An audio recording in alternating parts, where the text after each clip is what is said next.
رمضان المبارک سحری وقت بنائے جانے والے الائچی کا کہوا جو افطار میں کام آیا۔ الحمدللہ۔ سحری جگانے والے رسول اللہ صلی اللہ علیہ وآلہ وسلم کی حیات مبارکہ میں بھی آتے تھے۔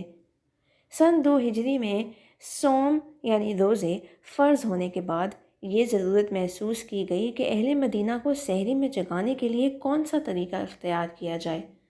تاریخ کے اوراق کی گرد کو اگر جھاڑ کر دیکھا جائے تو یہ علم ہوتا ہے کہ ایک صحابی سیدنا بلال بن رباح رضی اللہ تعالیٰ عنہ وہ پہلے شخص تھے جو روزوں کی فرضیت کے بعد مدینہ کی گلیوں میں سحری کے وقت آوازیں لگا لگا کر روحانیت کا سماں باندھ دیتے تھے اور لوگوں کو سحری کے لیے جگایا کرتے۔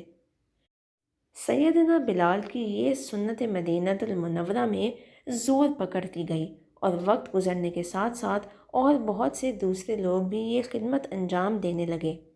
ان سحری جگانے والوں کے ساتھ اکثر بچے بھی شوق میں شامل ہو جاتے ہیں اور رمضان کی سحری ایک خوشنما فیسٹیول محسوس ہونے لگی ہے۔ عربی میں سحری جگانے والوں کو میسا حراتی کہتے ہیں۔ مدینہ المنورہ کے بعد عرب کے دوسرے شہروں میں بھی سحری جگانے والے اس روایت کی پیرو کرنے لگے اور پھر یہ رواج پوری اسلامی دنیا میں پھیل گیا۔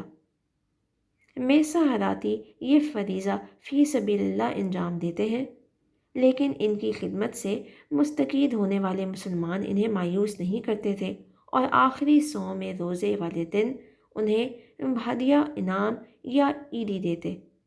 اس کے علاوہ مسجدوں کے امام مسجدوں کی چھتوں یا میناروں پر لالٹین جلا کر رکھ دیتے تھے اور بآواز بلند لوگوں کو سحری کے وقت کی اطلاع دیتے تھے۔